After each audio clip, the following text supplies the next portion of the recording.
people are expecting. People are expecting quite a bit. This is your time. You want to win. You're going to be like this. There are no shortcuts in life. You'll get better because you make each other better. The inches we need are everywhere around us. I know plenty of people that are capable. I know fewer people that are willing. You have to believe it to do it. Now, what are you going to do? Welcome in, everybody, to another episode of Sideline Sessions here on the B Podcast Network. It is, as always, my pleasure to have you with us, and we're going to have another great conversation today that hopefully will give you a variety of insights and ideas to help you in your journey as a coach, as a parent, as a stakeholder in student athletics. So my guest today is Kurt Hines. Coach Hines has been coaching football for more than 20 years, and he is currently the head coach at Coronado High School in California. Without further ado, Kurt, welcome to the show. I appreciate you having me on. It's blessed to be, just blessed to be connected. Let's get right into your journey. As I said, you've been coaching for more than 20 years. How did you get into coaching? Was it something you always planned on doing? What was your journey like in that regard? Yeah, coaching was definitely not something I had always planned on. I started grew up on the East Coast in New Hampshire, Rhode Island. Grew up playing hockey and football and loved both, but went on to play college football at Plymouth State in a Division III school in New Hampshire. And one of my professors, it was my junior year of college, said that they were looking for volunteers to help with a special needs flag football team.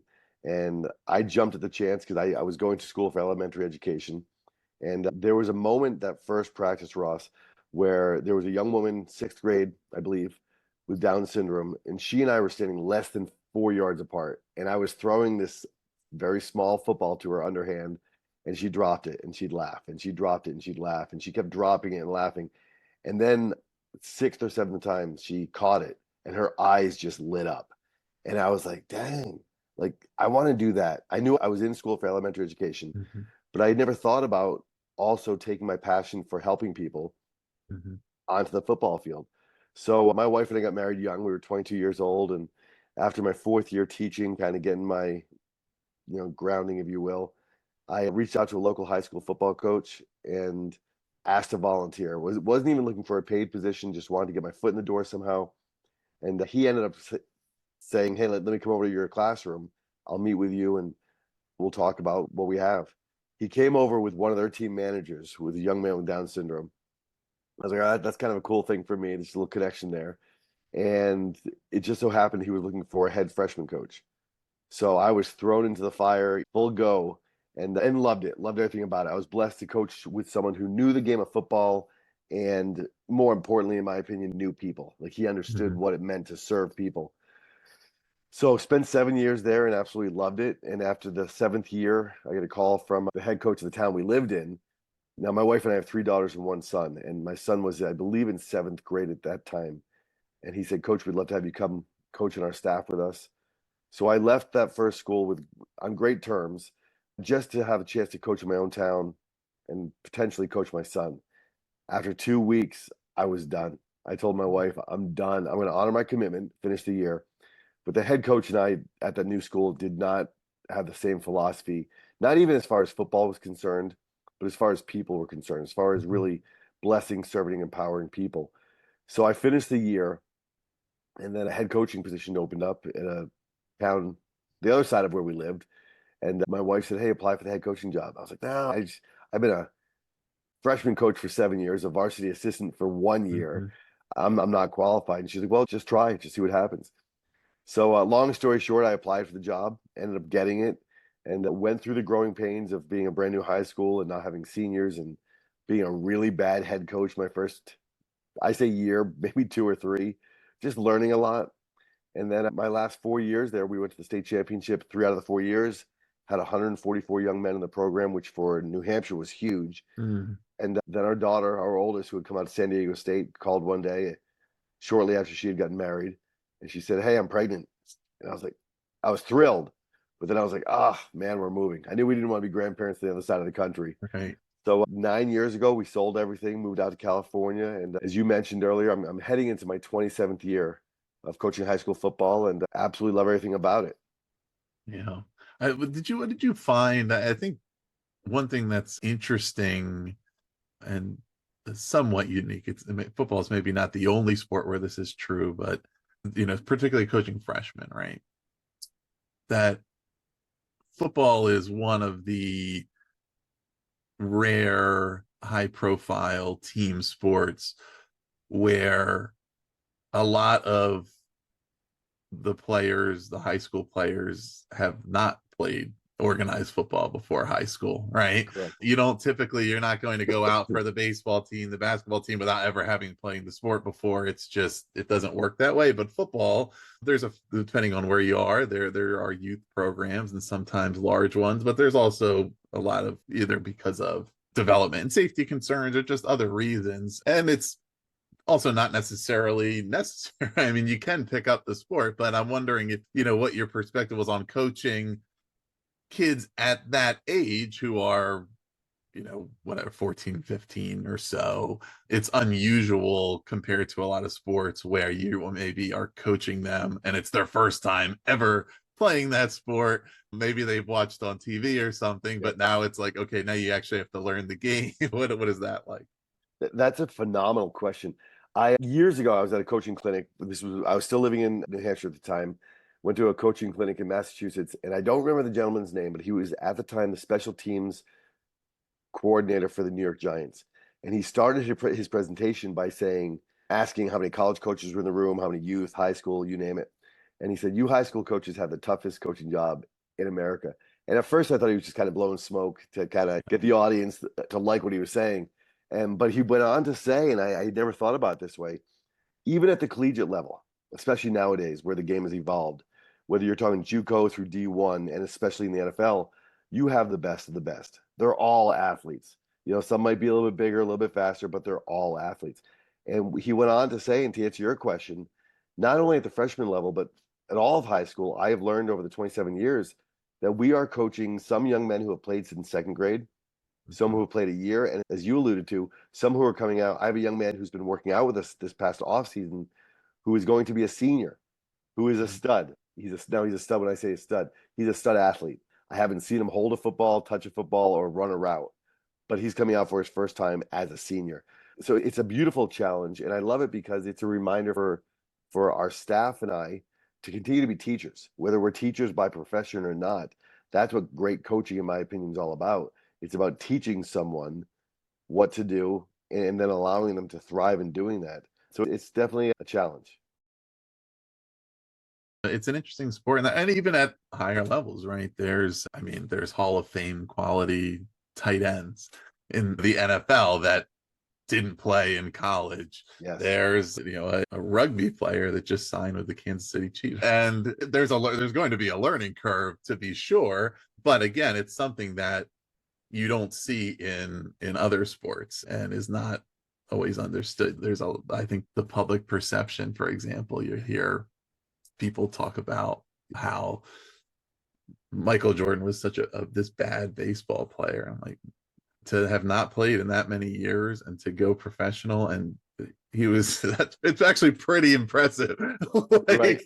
He was not an absolute zero, but in that sport, that's just not the way it works. So it makes it different in different regards, and because certainly there's certain things about awareness and knowledge of the game, and there's a lot of things that come up a lot on this show about, I wish I knew this when, right? Things Yes. that, in my experience, that have a lot different perspective on now than I did when I was playing, because of either whether or not different sports were engaged in much film study and how that was conducted and the things you can see, or just the importance of fundamentals and body positioning, right? And techniques and things that you can see when you're watching somebody do it right and you're kind of getting that guidance on it. But when you're in the moment of doing it, you might not totally realize what you're doing wrong, and those are all things that are important to learn, but it is unusual compared to other sports that, you'd be learning it when you're already at that level, which is a very high level of play. Well, and it definitely going back to the teaching aspect of it.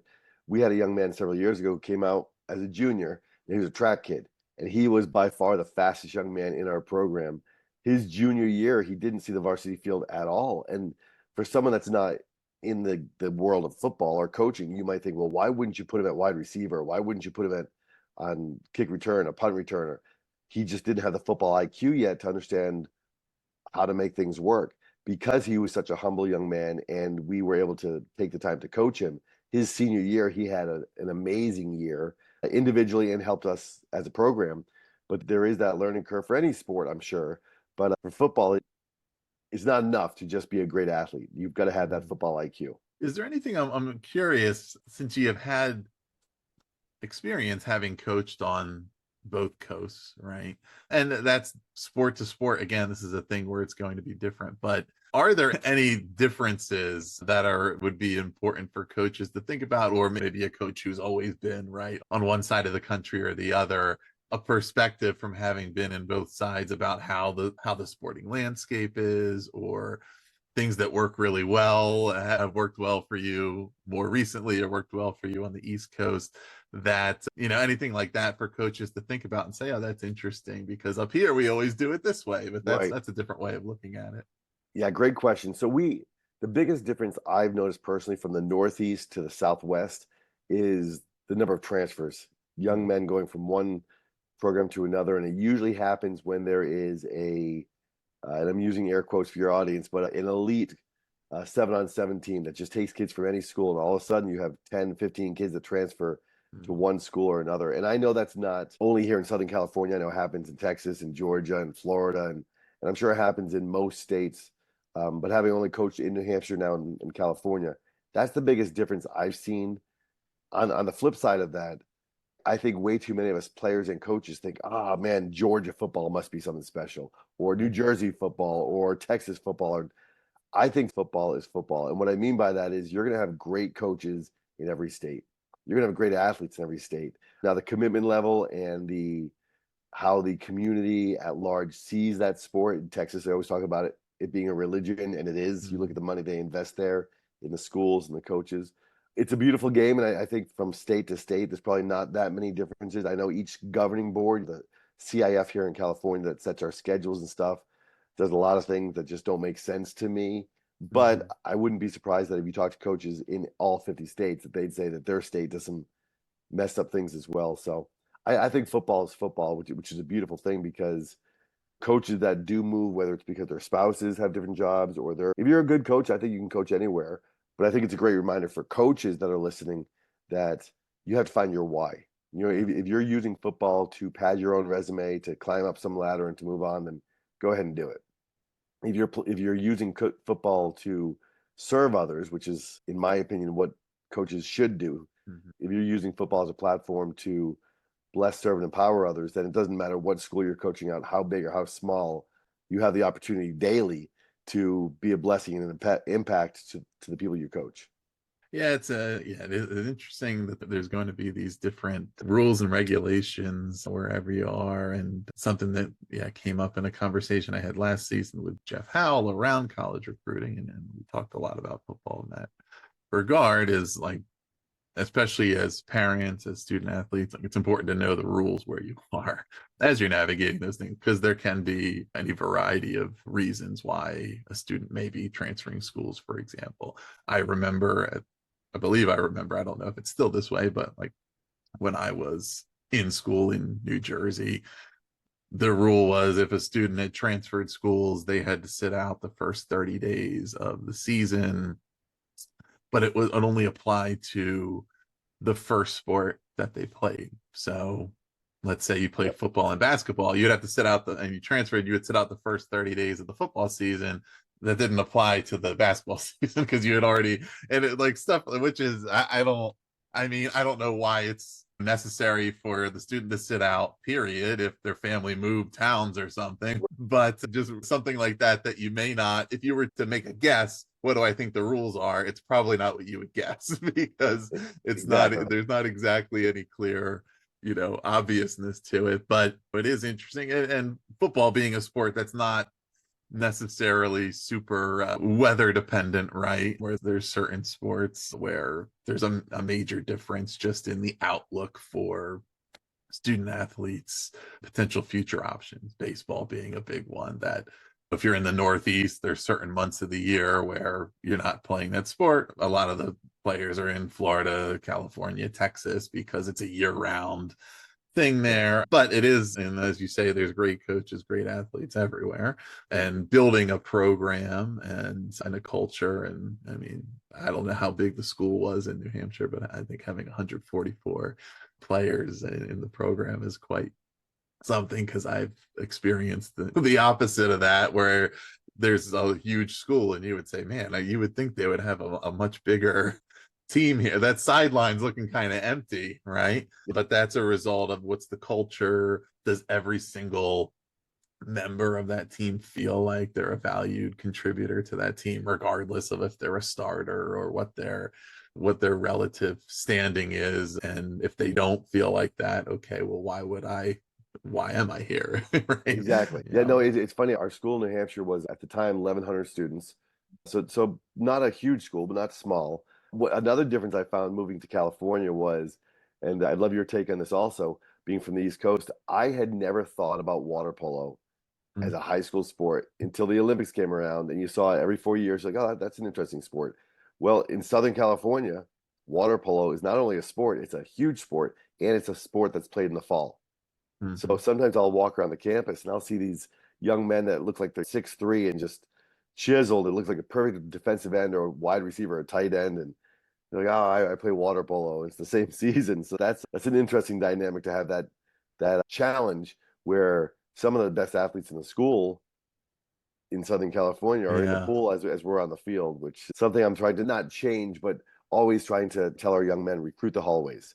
I'm not a fan at all of coaches that poach young men from other schools. I think water your own grass and work on building a culture that, as you mentioned, people feel loved and valued and they want to stay. And for the ones that don't, then you wish them the best and that they move on, just you hope they have success. But I really stress to our young men, recruit the hallways. When you see someone, don't assume that just because they play baseball or basketball or water polo, some are during the same season, some aren't. But don't assume that they don't want to play football. Invite them to come work out with us and open the door. Yeah, and things are always changing. Yeah, we had some good swim teams at my school. We did not have water polo, but it was a changing landscape, right? It was probably I think my junior year when the school added a lacrosse team. Now lacrosse is a huge sport, but it wasn't as big in the state back then. A couple of teams were added, I believe hockey and crew, that were technically club sports in the sense that they were affiliated with the school, but the school didn't give them any money. They had to raise their own funds, but they could represent the school in competition.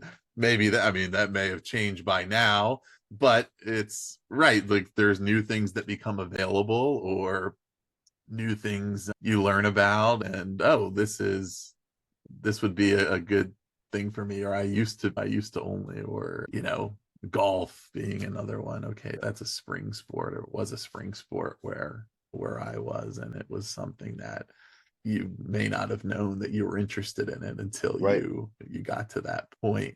Right.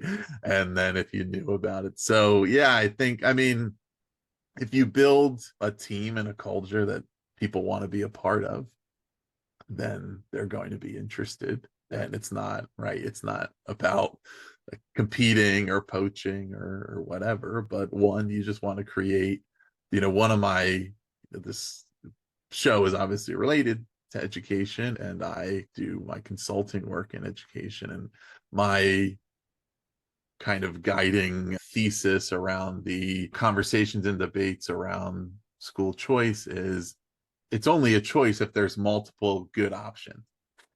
Right? Yeah. Like if there's only one thing that we're saying is good, then that's not actually a choice at all. So let's have all the sports programs be great programs, have great coaches, and then give the students the option to decide which one they want to be in. And so if everybody's just focused on doing the best they can and creating a great experience and being a strong leader, then that's naturally going to attract people to be a part of that. And that really is what it's about. And there's still young kids. There's a lot of hard decisions that we have to make at young ages when we're not totally ready, but we all reserve the right to change our minds or say, oh, I thought this was the sport for me, but now I'm really interested in that one. And I really like what they're doing over there. Let me check that out. I completely agree. And I think it's our job as coaches, parents, and trainers. One of my biggest pet peeves in sports, and I think this applies to all sports, is when you have parents or trainers or coaches that tell the young men and young women, if you want to be great, you need to specialize. And I share that with our parents every year. I'm like, if someone is telling their child that it's either ignorant or selfish, let them choose. As you mentioned, they only have one chance at this thing, being a child, being a youth football player, baseball player, whatever it is. And I tell our athletes, like, if you're passionate about multiple sports, play multiple sports. If I don't see you during the off season because you're playing basketball and then you're playing baseball, great, enjoy it, have fun. I think it's selfish for people to say, hey, listen, if you want to be a great football player, you shouldn't miss a workout and stop playing basketball and stop playing baseball because you need to be here with us. Because it's not true. You can be an athlete and experience great things and learn to take coaching from different coaching styles that is going to further bless you down the road as you go into the workforce and you go out into, I don't want to say the real world, because high school is the real world for them. Right. That's their present right now. But I think we need to, as coaches, support them in what they're passionate about and then help them to thrive. Not look at our own agendas and just our own programs and see how can they help us, but how can we help them?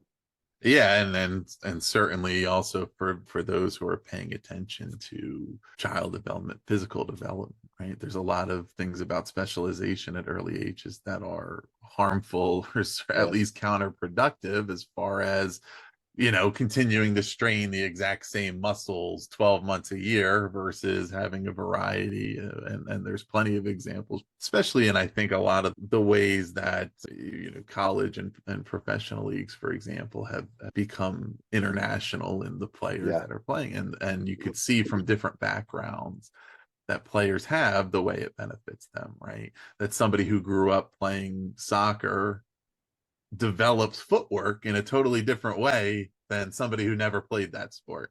And they might just play it as a kid and then go on to whatever else, but there's a certain way that you learn to use your feet and your legs that you might not learn if you never participated in that, or different types of conditioning, or that kind of thing. That it's not that anybody needs to be forced to participate in a bunch of things they're not interested in, but at the same time, most kids, one, have a variety of interests, don't totally know yet what that one thing is, and it's not necessarily, the belief that it makes you any better to do something 12 months a year versus 4 or 5 isn't necessarily so anyway. And and that's like, right, as a coach at those levels, it's your job to care about the players and what's best for them, and to trust that, look, if I'm running a good program here, like, they'll come back and they'll want to be a part of it. I don't need to limit them from, and that skill is a leadership skill, right? That applies 100%. To any field, that applies to business. It's something I had a conversation with on a different podcast from a totally different perspective, but about companies and investing in growth and professional development, and how there's so many of them that are basically, they won't do it because they're afraid that people will take those skills and go somewhere else with them, right? And it's like, well, if you're doing the right things and you're leading a good organization, then you have to be confident that people are going to want to be there and they'll apply those skills. And if they choose to leave, it's, maybe it's just because it's the best thing for them, or maybe it's also a sign that you're not really running a good organization. Yeah. And I love that point you just said, because I've heard that said in the football world also, but we don't do this because what do they leave? Or we don't do that, what do they leave? And, well, if you're not teaching those skills, what do they stay? So you're limiting your own team's success and growth, not only the individuals, but as a program, because you have an insecurity about them potentially leaving. Why not give them absolutely everything you have? Give them your absolute best. And if for whatever reason they do leave, know that you've helped them become better where they're going. and not just limit them regardless of where they are. Yeah. So my understanding, Kurt, is that you had played football growing up, and then as you shared, when you got into coaching, it wasn't necessarily your plan all along, and then the opportunity came, and it was something you clearly were passionate about. But you've described on your website about that initial overwhelm, saying like, I knew what I knew as a player, but then when I started coaching, it was a totally different. How did you get through that? Were there mentors that you leaned on? Like, what was your process for kind of getting your feet under you, and particularly as you moved into head coaching roles and different jobs there? Yeah, I think one of the key factors to success is all relative, of course, but to where I am today, my love for the game and heading into my 27th year coaching the game, and is failure. Just embracing failure. I think way too often, and this is for all walks of life, I think we think success and failure are at the opposite ends of the spectrum, where success is way down there and failure is way back there. And I believe success and failure are more intertwined than anything else. And if we can embrace, as a husband, as a father, as an employer, an employee, coach, player, if we can embrace failure and understand that, okay, this suck right now, this stuff I'm going through is going to make me better. And it doesn't just magically happen. You can't have a losing season. Say, all right, well, I'm going to learn from that, and then not take the time to sit down and dissect it and say, all right, what did I do poorly? Where did I mess up? But being able to have mentors, absolutely. I've been blessed to have some great mentors, past and present, to learn from them. And I think the greatest teacher for all of us is our own experiences, and realizing what drives us, what motivates us, what lights us on fire. And when we find something we're truly passionate about, the failures aren't as difficult to go through, because you realize that you're going to grow through those and use them to help you. But yeah, I joke about it now, but my first year as a head coach, we set records in the state of New Hampshire, but they weren't records that anyone wants to have. They're records of getting your teeth kicked in more than any other school in the history of the dang game. And I remember that whole year, that first year of losing every single game, thinking to myself, A, I'm going to be one and done. They're not going to have me back. And B, why the heck am I doing this? Why not? And once I'm using air quotes, just be an assistant coach, where I don't have as much responsibility and pressure and expectations. And my why for that was, I want to be in a position to hire the men and or women that stand side by side with me, who know the game of football, but more importantly, know we're not God's gift to football, but football is God's gift to us. That we're going to use this platform where we have a captive audience to change lives. Yes, we want to win games. We need to win games to keep our jobs. But what are we doing that really is going to leave a lasting impact? And it's more than just what happens on the scoreboard on a Friday night. Mm-hmm. So knowing that and doing a lot of self-reflection, especially that first year after losing every game, coming back my second year, they didn't fire me, winning 2 games, still not lighting the world on fire, and then slowly making it to the playoffs and slowly building a powerhouse. It all goes back to the one key focus I had and still have in coaching, and that's relationships. Making a personal connection with the people that you're blessed to coach and coach with, and trying to serve them, saying, what can I do for you? How can I help you be better? How can I help you achieve your goals? And it doesn't always work. Sometimes you can't reach the young men or young women the way you wished and prayed you could. But more often than not, you do make lasting impressions that not only helps them become a better athlete, but more importantly, to navigate through life and to grow and to learn themselves what motivates and moves them. Yeah. Are there any lessons that you've been able to hold on to and apply that, I guess I categorize them as negative lessons, where when I'm in that position, I don't want to do it that way, that kind of thing? Yeah, absolutely. And it goes back to relationships, where the very first coach I ever coached under, he was and is a great man. One thing I learned very early on was he would allow anyone to be on his staff. And there were coaches, good people, but not committed. And there were a handful of very committed coaches. But we on game day, we looked like a Division I college football program with 20 coaches on the sideline. And then you'd look around midweek on a Tuesday, Wednesday, or Thursday, like, wait, there's 7 of us. And I learned right there, I said, I'm not going to do that. I'm going to have coaches on our staff that are fully committed. Now, family's got to come first. And I always tell them, don't miss an important thing with your wife, with your children, with whatever it is. family has to come first, in my opinion. That being said, I want you at 99% of everything. If you're making this commitment to be there for the young men and young women we coach. So I have every coach in our staff minus one. I have our staff this past year ranged from 19 years old, a former player of mine, to 77. Now, Coach Mike Pompa, who's 77, has coached for 43 years, I believe, and he's 77. And the guy exercises every day, but he's 77. So he came to me at the end of the last season and he said, Coach, and he was very complimentary about, he said, my program, but our program and what we're doing. And he goes, it's just too much for me. Would you be okay if I missed Thursdays? And I said, Mike, 100%. Yes, absolutely.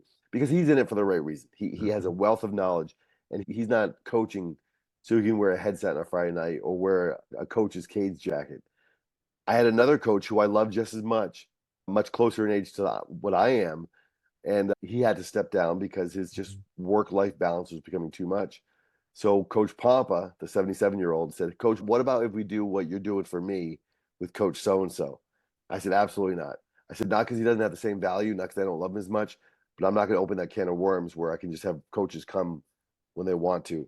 So what I did with that coach to be able to keep him on staff was I lightened his load a little bit. I said, Coach, what if I take away this one special team for you? Have you just focus on the defensive interior line? Would that work for you? And he was elated. He said, yes, I'd love to do it. And I'm all in again, and it's great. But so, yeah, there have definitely been a lot of lessons I've learned over the years.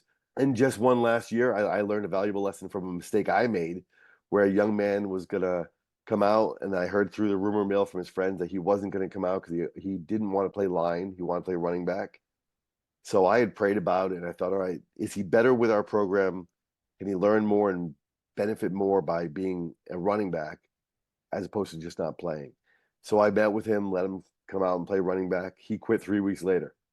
And he just said he wasn't passionate about it. Great young man. And there's rumor that he's coming back out again this coming season. The lesson I learned there was I'm not going to have young men in our program or young women and say, yeah, you can play wherever you want.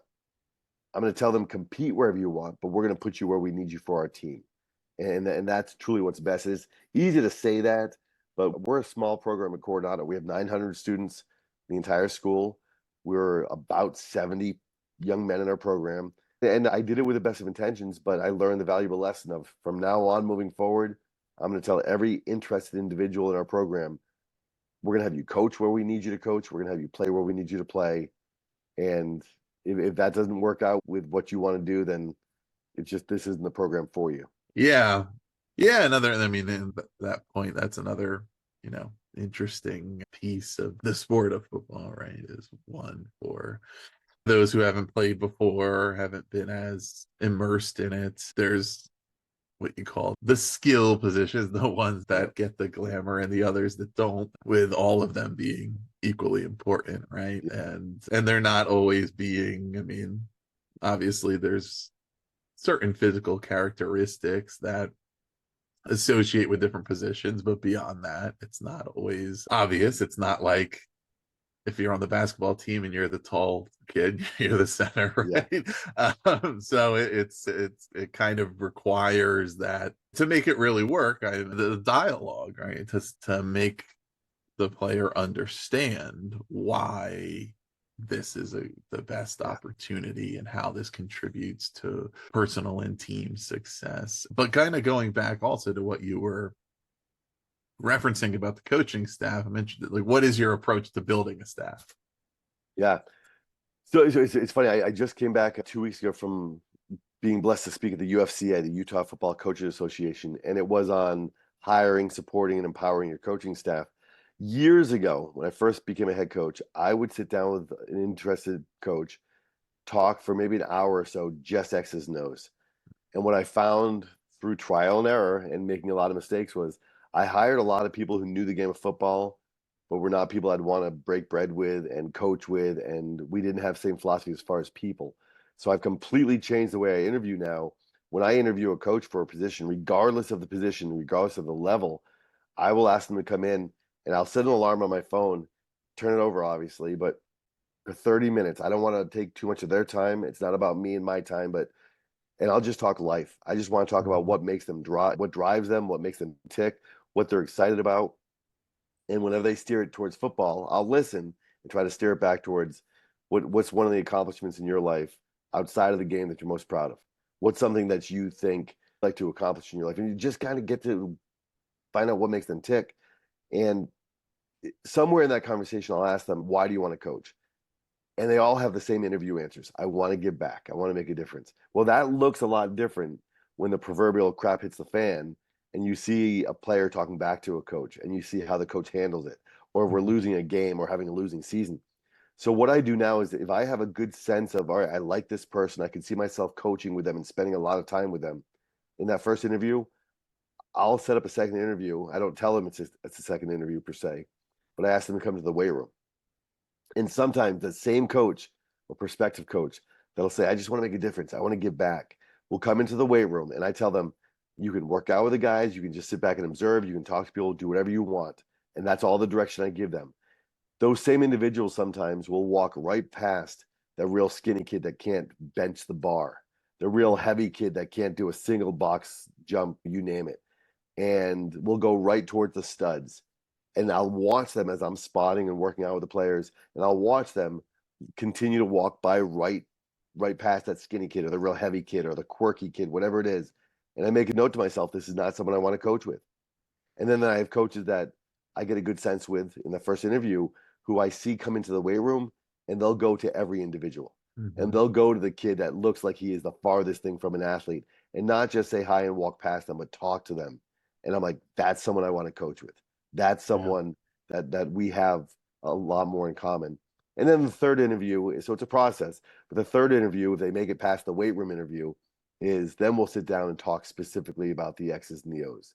I'll talk about, all right, how would you block this scheme? How would you teach this skill set? And how would you do this? And I think it's important as head coaches that we don't want to micromanage our staff. At the same time, there got to be, for all of us, some non-negotiables. For me, two non-negotiables are, we have a no swearing policy. If the player swears, they do 25 push-ups. Well, if we're leading by example, coaches can't swear either. So if coaches swear, we do 25 push-ups. It's not a big deal, but it kind of sets a precedent of controlling ourselves in heated situations. The second thing is, I don't use conditioning as a punishment. I think that's like I teach fourth grade by profession. Mm-hmm. I think that's like telling a young child that got in trouble, hey, instead of going to recess, you need to sit down and read. Right. We're sending a message that reading is a punishment. Reading's a bad thing. If we're using conditioning as a punishment, they're going to learn to hate conditioning. Mm-hmm. So and the coaches have asked me, and I love the question, well, coach, what do you do when someone's talking back? What do you do when someone shows up to practice late? And my first response always is find out why. And one of the things I talked about in Utah was that I had asked the audience what they felt the most important stat in high school football was, whether it was yards per carry, conversions in the red zone, down in distance when you're going for it and fourth and whatever. And I shared 20%. And the latest reports that I've studied say that over 20% of high school not just student athletes, but students, have considered or attempted suicide. Mm-hmm. And that number's only grown since COVID. I think it's only going to continue to grow, unfortunately, with social media. And I love social media, but depending on how you use it, it can bring joy and blessings to your life or not. But I told them, I said, if the only thing we're doing is helping build better football players, or fill in the blank, baseball, hockey, soccer, you name it, we're failing them miserably. We need to help build champions on and off the field. And I think it's important for us to teach them, going back to the punishment of conditioning. Playing sports is a privilege. It's a blessing that not everyone can do. Some children are born without limbs. Some children are born without the ability to walk or whatever it is.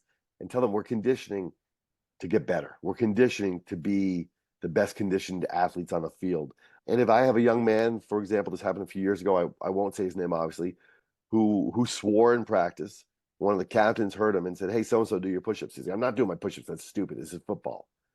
So the captain came up to me later in practice and said, Coach, I don't want to tattle, but so-and-so won't do his push-ups. I said, I love it. Appreciate you held him to that. Let me go talk to him. So I went to go talk to him very quietly, like you and I are talking now, not to embarrass him, not in front of anyone else. And I said, well, whether you like it or not, this is a policy we have. Do your push-ups. And he looks at me and goes, Coach, I'm not doing my push-ups. I thought, all right, now here's a moment where it's going to be a turning point for this young man. And I don't want to yell at him and scream at him and kick him off the field. But I said, you need to do your push-ups so you can go home. He goes, Coach, I'm not doing my push-ups and I'm not leaving. So I thought, oh, all right, here we go. So I walked up close to him, not to intimidate him, but walked up really close and whispered. I said, so-and-so, I love you. I always will. If you don't get off this field right now, you're not playing Friday and you'll never play here again. And in that, as I was saying that to him, I thought, man, if this goes south, I care for him. So he walked off the field. 20 minutes later, he came back in his street clothes. Tears not streaming down his face, but you could see he'd been crying. And his coach, can I just watch, please? I said, absolutely. And I was like, thank you, Jesus. Because I knew I could have tried to pull a tough guy coach, like, get off my field and mine. I hate the whole my stuff. This isn't my team. It's not my field. It's our field. It's our team. But because I had enough presence in that moment to save face for him, he stayed at practice and then came to talk afterwards and didn't get it. He goes, Coach, the last school, it's a military family. And, where I coach in Coronado, we have North Island, which is a military base. So it was a lot of turnover. So he said, well, our last school, we were a great program. I think it was Virginia. We could swear all the time, and I don't get it. And so I explained to him why I had that policy. And I said, Bud, through your whole life, you're going to have things you don't get. Your wife someday is going to do things you just don't like. And you're going to have to, am I just going to leave her? Well, hopefully not. You're going to dig in together and work through it. You're going to have employers that have you do things. I said, this is one of those things that you may never understand, or maybe down the road you will, but this is why we do things this way. And it was great because he ended up saving face, coming back, as I said, coming back, watching practice in the street clothes, came to practice the next day. And I thought long and hard about this one, but I almost just said his name. But when he came to practice, I gave him a hug, said, hey, I'm glad you're here. Before we get started, do your push-ups. He goes, Coach, that was yesterday. I know it was, but you never did them, so you do your push-ups. He did them, kind of had a smirk on his face, and it was never a problem again that year. Now, I think there were 2 or 3 more times that he swore, once in a game and twice in practice, I believe. But when I say it wasn't a problem, he did his push-ups right away. So I thought that was a teachable moment where we could take this young man where it could have gone really south really quickly, but it didn't. So I think, the world gives us opportunities daily, not the world, the sport, to make an impact in people's lives if we get our ego out of the way and realize it's not about us as coaches. Right. Yeah, and it's interesting for whatever reason that this conversation is making me think about a bunch of things from totally different contexts, but it's reminding me of a recent conversation on my other podcast with a great education author and researcher named Tom Gusky, and we were talking about what is the purpose of grading, and he said the first question you have to answer is my job as a teacher to select talent or to develop talent, right? I love that. And when you think about coaching, it's both. You have to be able to do both. And when you describe the coaches who walk past certain players and and coaches fall victim to falling into both buckets. Absolutely. Right? There's some coaches who clearly are really focused on, okay, I'm going to choose who my high level athletes are here, and I'm really going to focus on them, and they don't give enough attention to the others.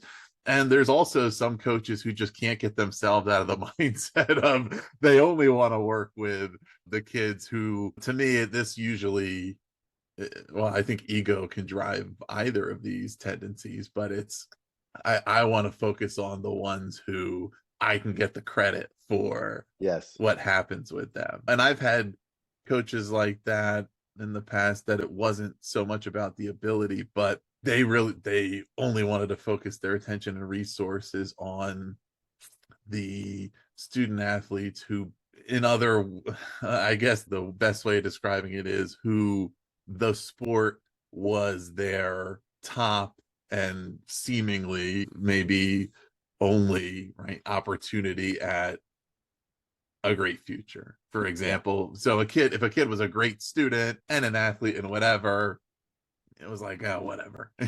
But if it was a kid who was like, this kid's either going to go pro at this sport or it's nothing, and it's those kind of things. But understand, you have to be able to do all of it. Yes, you have to select talent. I have to know who's my starting quarterback and my whatever. But I also, everybody on this is part of the program here. Everybody here deserves to get better and have me investing in them. And if we're missing out on one or the other, or the developing character disciplines, right? That's what you're describing with that rule. It's a discipline. It's not if you break the rule, you're kicked off the team. It's if you break the rule, you do the discipline and you come back. And it's just a way of kind of getting into habits that are positive. Exactly. It's funny. One thing I want to mention, and I have no skin in this game as far as getting any revenue, but you mentioned something that I would love to have your audience, even if it's just one person, take note of.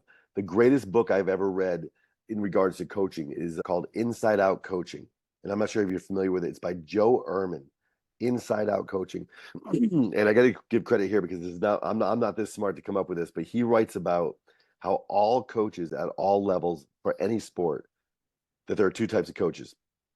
Transactional, like I'm going to come to you, Ross, like a bank, because I know you can help me out. So I'm going to become friends with you and buddy with you because I know down the road I might be able to get something from you. Mm-hmm. And a lot of coaches are that transactional coach where they're going to pour into that kid because he's a stud and it's going to make him look good. And I'm going to take credit for him when he gets drafted and say, oh, he was one of mine or whatever it is. And then there's the transformational coaches, the coaches that get that not everyone's going to go to college, that not everyone's going to go pro, that we are in the business of serving others. And if you are a transformational coach, you're going to pour into that redheaded stepchild, so to speak, just as much as you are into that 6'4", 290 D end or whatever it may be. And for me, that was a huge aha paradigm shift moment where I was like, wow, because I had read that book. I think that I'd been coaching about 20 years at that time, maybe 7 years ago, give or take. I read it. And I was like, gosh, I've met so many coaches that are the epitome of what he's describing as far as the transactional coaches, the ones who only want to coach people that they can gain something from. Mm-hmm. And then it brought a smile to my face when I thought about all the transformational coaches I had and had coached with. And I think as coaches, we need to ask ourselves daily, which coach am I today? Like, did I do a good enough job? Yes, I'm going to spend more time, as you mentioned, on reps and focusing on the skill set of our number one quarterback. But if I'm not helping and connecting and getting to know on a personal level, number 2, 3, and 4, what am I doing? And I'm not talking about because number 1 might get hurt or might transfer, but just through life, like, does that fourth string player, for example, know that he has just as much an importance and impact and makes a difference in our program and in my life than the number 1 starter? Because there are going to be kids in our program, young men in our program and young women that never start, but show up and work just as hard, sometimes harder, and are just as coachable and study the playbook more sometimes than the starters, who just aren't naturally gifted as much or aren't the same size or height or weight, whatever it is, speed, but they matter just as much. And I think it's important for us to remember that and have that in the forefront of our mind, that we are there to coach every player, not just the studs. Yeah. Do you have a thought about, you kind of just referenced that question of which coach am I going to be today? But I'm thinking, I guess, with respect to coaches, not only defining like their why and their purpose for doing what they do, but in checking in on it, right?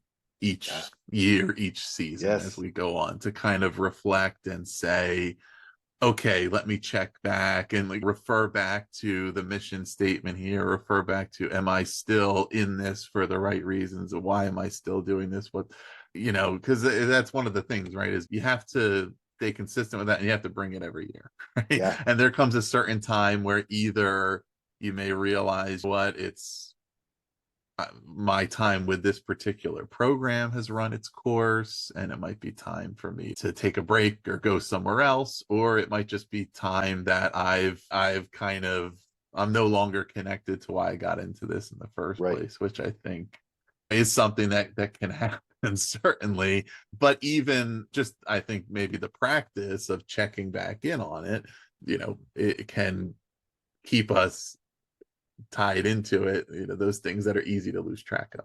Yeah, gosh, Russ, I love that question because it's something that I started to do. So I'll make a very long story short. My first year as head coach in New Hampshire, I touched on this a little bit. We lost every game badly. And yes, we didn't have seniors yet, but that was such a small part of it. Our playbook was this thick and we ran none of it well. And that was 100% my fault. I made so many mistakes as a head coach. At the end of that first year, I had a coaches meeting. We talked about the offense and the defense and the special teams and what the plans were for the offseason strength and conditioning. And then I asked a question that I now ask not our entire staff, but certain individuals. And the question I asked was, what would you have me do differently as a head coach? I knew that asking that question was opening a can of worms. And it was quiet for about 4 seconds, felt like 40 minutes. And then one of my assistant coaches said, I don't think the kids respect you. And you could hear a pin drop. And I could feel myself getting red. But I remember thinking to myself, all right, Einstein, you asked the question. You got to be man enough to answer it and listen to it. So I said, all right, give me an example. And he goes, well, what do you mean? I said, well, do they talk back to me? He said, oh, they don't talk back to you. They would never. I said, do they talk behind my back that I'm not hearing about? He says, no, they don't do that. They all love you. And so I'm trying to dig at, like, what are you talking about? They don't respect me. Did they leave the weight room a mess, the locker room, the field? No. It was almost like not almost. It was a heated argument in front of the entire staff for a moment, but not in front of the players. So it was very appropriate, in my opinion. I said, Derek, give me one example. And he goes, Hines, they're not afraid of you. And I felt such a calm come over me. And I said, Derek, and he's one of my best friends now. Love the guy, literally love him. I said, Derek, I don't want to be feared. He goes, well, I think head coaches should be feared. And he had just finished, he was like 2 or 3 years out of college. He was a Division I athlete, captain for his program. And I said, when our young men, we didn't have any young women at that time in our program. I said, when they are coming out of the closet, when they're suicidal, when their parents are getting divorced, when they are, you name whatever life's going to throw at them, if they fear me, they're never going to come to me. And I don't want my legacy to be, oh, he was so tough and everyone feared him. They never talked back because they were afraid of me. I said, I want them to know that we hear all the time, those players would run through a wall for coach so-and-so. I'm willing to bet that the players that will run through a wall for us will only do it because they know to their core that we will run through that same wall for them, first and foremost. So I said to him, I said, Derek, we may never agree to this. I said, but I don't want our players to fear me. I want them to know that I love them and that I'm going to be tough on them because I love them, but I'm always going to be there for them. Well, to answer your question, so that happened my first year. And a lot of growth came through that for both Derek and myself in different ways. Now what I do is I have an assistant head coach, and I will ask him several times throughout the year, during the season, during the off season, and I'll always tell him, hey, Mark, his name's Mark now. This new coach is named Mark. So I'm not fishing for a compliment. What do you wish I did differently? What do you wish I would stop doing? What do you wish I would do that I don't do? And the first time I asked him that, he said, Coach, he goes, he's a part of our program, retired FBI agent, has been part of our program for 22 years. I've only been the head coach there for 7. He applied for the head coaching job. So here I come in, some stranger from out of state, and he could have been trying to undermine everything I did, but it's just couldn't have been farther from the truth. But that was a possibility. But the first time I asked him that, he said, Coach, you're exactly what we need, and was very complimentary. I said, Mark, I appreciate that. I said, but do me a favor. Give it a week. Think of something. There's got to be something, because I'm not that good yet. None of us are. There's got to be something. And I loved his response, because he said, I'll tell you what, Coach, I'll do that if you think of something for me. I said, deal. Fantastic. I said, let's meet next. I forget what the day was, Wednesday, following week, whatever it was. Let's meet up and talk about this. And it was great because we had an honest conversation and talked about what he would like to see me do differently. What one thing I came up with that I'd want him to do differently. I think it's important for us. I think all too often in business and in life, in sports, insecure leaders will hire yes men. Mm-hmm. I'm going to hire people that look up to me. I'm going to hire people that agree with everything I say and do, because it feeds my ego, makes me feel good. Right. Well, shame on me. I think great leaders hire people who, yes, we can see ourselves working with, but they're going to call us out on our BS. Are going to say, hey, listen, you hold the players to this standard. What about yourself? You hold the employees to this standard. What about yourself? And so I tell our staff whenever I hire people, when I finally, after that third interview, say, hey, would love to have you. Would you be a part of our program? Tell them I don't want yes men. Now, don't disagree with me about play calling in the middle of a game in front of the players, because I will make bonehead calls. There's no doubt about it. I've done it before. I'm going to do it again. Wait until we're not in front of the players. And when I see a coach doing something on the field in practice I don't like, if safety is not an issue, I'll wait till after practice and say, hey, Coach so-and-so, let's talk for a second, and pull them aside. If safety is an issue, and sometimes we've had this where they're doing a drill where the players are way too far apart to have this be a safe drill, I'll stop the drill, say, hey, guys, go grab a drink for a second. And I'll call coach over and say, listen, love what you're doing, but I hate this part of it. Let's shorten the distance up a little bit. So it saves space for that individual. It doesn't continue to allow a dangerous drill to happen. But I think we need to have people in our corner that are going to love us enough, that are going to be honest with us. And we need to do the same with them and not just be yes men to them, because none of us in life have it all figured out. None of us ever will. So I think if we truly want to bless those we coach, we should surround ourselves with people that are going to help us be the best that we can be. Yeah, that definitely speaks to, I think, what's one of the real challenges of coaching a sport like football is being able to sustain that over time, right? I mean, everybody has a certain number of people in their existing network. So when you take over as a new head coach, you hire the best people to join your staff. If you're successful, eventually those people will go and have other opportunities elsewhere to become a head coach themselves. Now, if you're only willing to stay within your comfort zone and you're only going to bring in people you already know that are going to tell you what you want to know, eventually the quality is going to diminish. Versus saying, okay, I'm going to bring in the best people I can bring in that are going to make us the best. And we might not always see eye to eye on everything, and we probably won't, because we're just getting to know each other. We're learning one another, or I know that there's certain things this person's going to challenge me on, but I also know that they're committed to the right purpose and that they're going to make us better.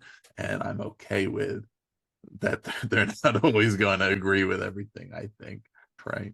Yeah. Well, and I equate it to, I had a coach one time, I was speaking up in LA and about culture of a program, and a coach during a breakout session said, Coach, and I loved, he started by saying, I know there's no secrets, but for lack of better words, what's the secret to culture? And I hadn't looked at his hand yet to see if he was wearing a wedding ring.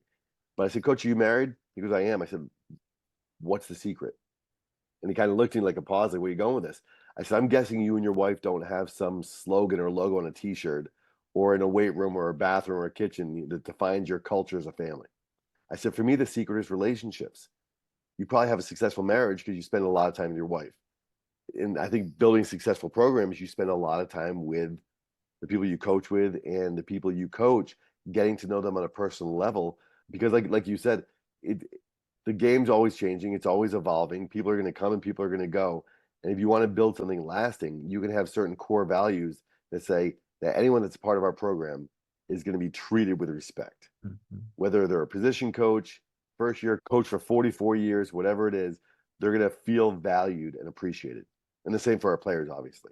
Totally. Well, Kurt, it's been such a pleasure to have you on the show here. And I think our listeners are going to get a lot out of this. I know you have your website and some other things. Is there some place you'd like to direct people where they can get more resources, learn more? First of all, I appreciate you having me on. It's a blessing, as I said from the beginning, to be connected. So thank you, Ross. No, they just follow me on Twitter. I'm on most. Is Coach Kurt Hines. And I do have the website, also Coach Kurt Hines. Like we tell our players, make yourself easy to find. Don't have fast cleats 68 or whatever it is. But I just love connecting with people and growing with people. And I have a book coming out in the next few months, so I'm excited to share that. And all that stuff can be found again on the website and on my Twitter.